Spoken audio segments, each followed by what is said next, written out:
बताव एकनी के हब खब्बौ ये खाली बना बना खाए के बउए होता नहीं बनावत सन हाता ना आ ले जाके नाद में भसा देत ऐसन हो आ ई बुझाता कितना मेहनत ले में कमाता हुए आई ई तो बुझाते नहीं खे कन के हबे खब नहीं खे के कितना बनी कितना में 4 गो परिवार बता खाइल हो जाई बनाए के बाद 4 गिलास बनावत ऐसन 10 गिलास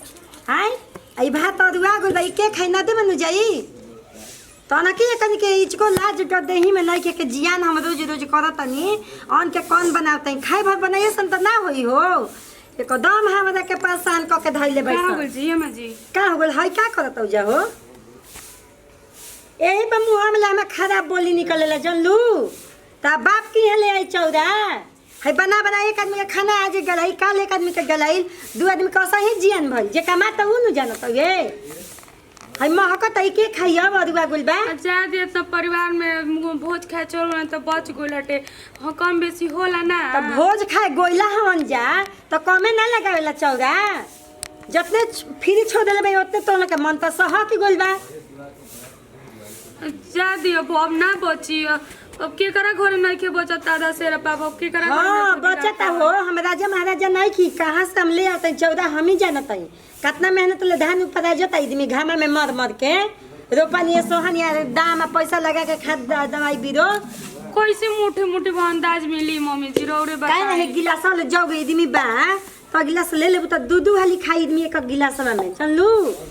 अंजाद चाही फसने की झड़ला से ना हो जाई ता बाप की हले 14 नहीं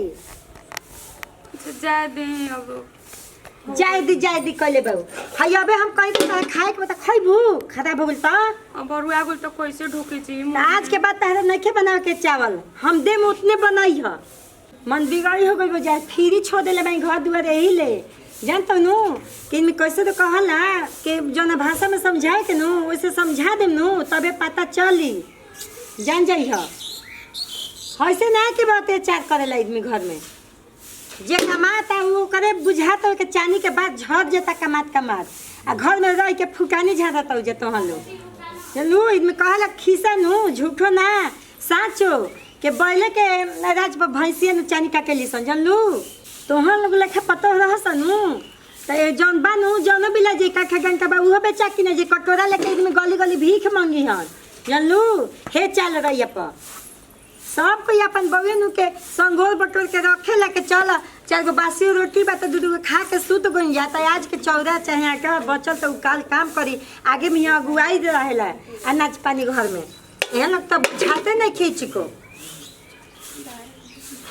ठीक बुझाता नु गलती हो गेल हमरा से अच्छा तो देखो तो आज के बाद ऐसे ना होके तब तारा ले पूछो जानलू जन लोग करेला उहे क के देखाई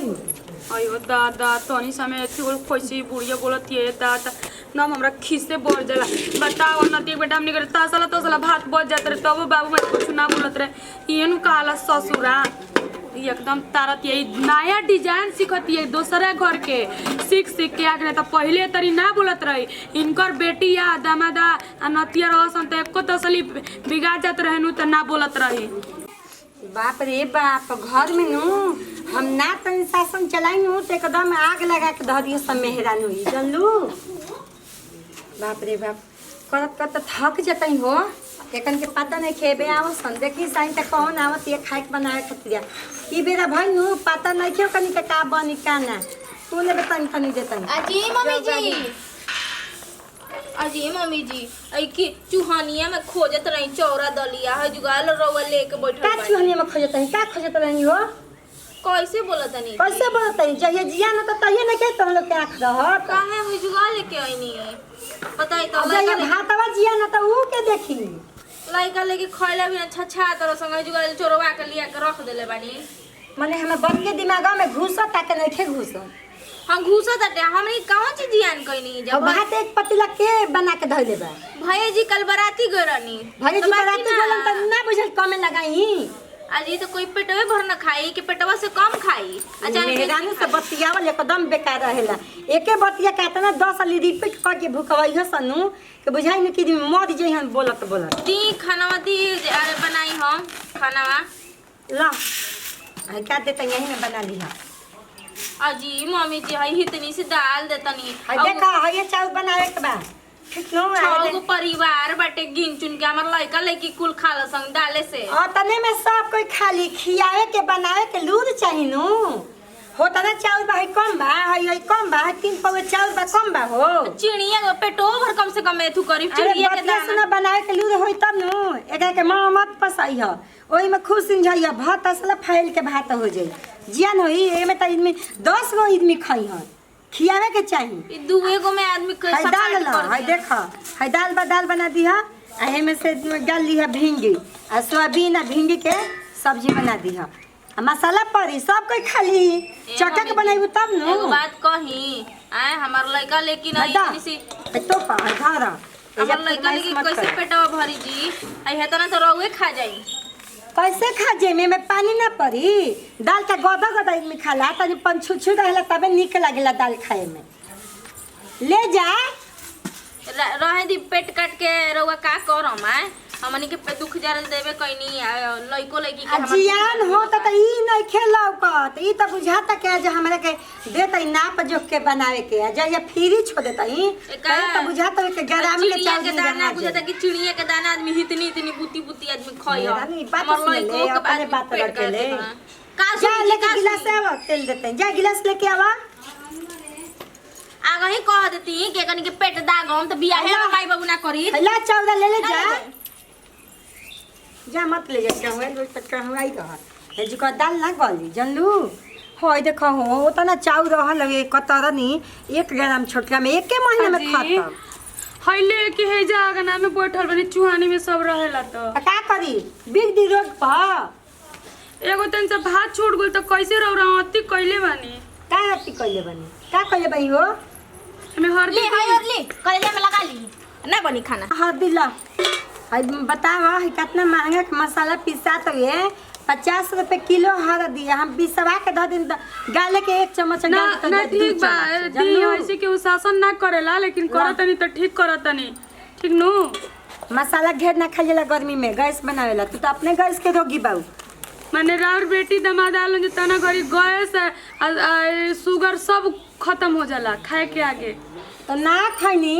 हित न त आई में बनाई नहीं कि जब तक तू मत खा केहू ओखेला नु कि मुंह से लड़ेला केहू बानु कि एथी से लड़ेला जन्नी तो रौरा से हम आटम ना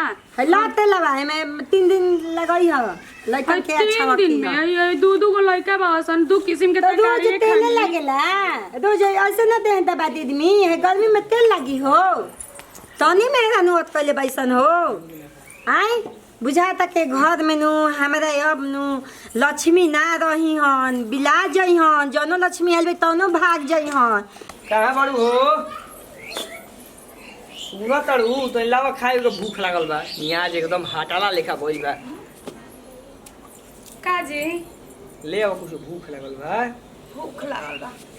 अरे बाप रे बाप दे ही दुखा जाता हो प्याज पटावत रही प्याज पटावते पटावते अब खाली ये सोच ली नु सुना ना आलू में मूस लागी है आलू में मूस हाँ तो करे के मरनी के 2 घंटा में 3 आदमी लगा के कोड़वा देनी अब जाता नहीं खाना उना खा के यार तुरंत ए दिन में आलू हो खेला जी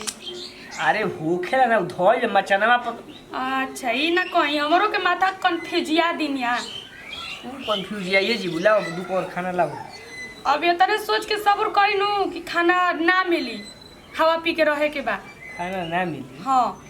साला मर के आदमी काम दान दास हर चीज करत हो ना कहत रही खाना ना मिली तोरा मजाक करे के दूसर टाइम ना मिले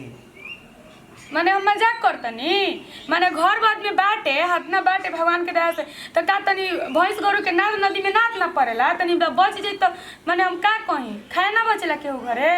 रौरे खातनी त दुकोर ना छोड़ देबे नी छिपवा में तो का हो गया इतना छूट गई तो बताई इतना भात औरा गुरे जवन ना गति करे के बोलली हम डटली ह शासन चलाओ तरीका सातू मेले सोयाबीन मेले बूट मेले सब मेले इतनी दे तड़ी इतनी में 10-15 परिवार के खाए कैसे बनी बताई तो माई तब का अरे ओकर जान तड़ू रुक दे ना रुक दे का लावत वो बात सुनबू ना उठ के चल जीबू ले आवतनी ले कहतनी नु कि यही बेरा पर हमरो बुझाता कि सर सवांग बाजार से आवेला नु त भूखाई लाला त जीव लोछाई रहला धरी बबुआ से बिस्कुट मंगा के लइनी है भूखे ना नु रखम रवा के तू बढ़िया जान तड़ू बिस्कुट ना खाई अजी तो हतनी इतनी में का बनाई खिसी ना मरनी है जब वो छोटकियो ना बनेला सी हमहू ना बनैनी है अपना माई से जाके पूछ कि अरे मैं काहे तनी तनी बात खातिर शासन दे तड़े। अरे माई के हम का कही, माई देखो शुरू में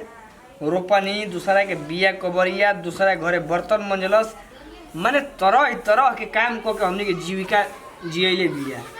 तो हम मानत नहीं कि थोड़ा सा बचावत या तो ओकर हम माने जज्बात के कदर करतनी, लेकिन जान तड़ू वो तो ना करे के चाहिए कि सर अब का के दुख बा भाई, जब रहे ओ घरी जेकरा घरे कमा करत रही ओकरा घर ना देवत रही कि से खाए बिगाला बहरी। अच्छा ओकरा के हम समझा दे, मान जाई। हमर जीव लछुया गुला त हतनी मुनी तेल में कहत रही 4 दिन चलई हसन चली ना चली भाई, आजकल के मेहरारू और लड़की से कुल काम ना होई। यू चाहती है कि अजी तो पहले क दिन यही इतनी में कैसे बनावत रहन हमहू तो हुई सोचत नहीं कि बनाई। पहले के तेल 1 नंबर के होत रहे, हां और तो डललू तो आज के हतना के बरोबर रहे। हनु आज 2 नंबर के तेल होता है, जितने डलबू उतने डालो। धरी खाली खाए ना बनैनी ह हतनी में चाउर में कतनी मुनी भात हुई कौना हड़िया में सिंचाई ओकरा खातिर हिती बर्तन लेवे के पड़ी नु बताई। मन करता नु हां मुड़िया अपन देवलिया में लड़ा के फोड़ दी, लड़ाई मन करता मन करता फांसी लगा ली। मारा झपवा लगे उलट जीबे, मरे जिए के बात कर का हो गेल, एक दिन ना खाई तो पागल। तोरा माई रोज रोज ये से सतिया करी हन। अरे तो हम समझाई दी, काहे टेंशन ले जाई समझाई खाइम तो खाइम ना तुम लेके चल जातनी जो यो खा जे तू बात करे माई के बातें नहीं कातना प्यार से समझा देनी, ओतने खातिर मार हाला गुला हई हौ खूब कोइले हुइसन। अच्छा भगवान हो हर घर के लीला बा, तनी माई हमर ढेर कंजूस पड़ेले, लेकिन उतना कंजूसी ना करे के चाहिए।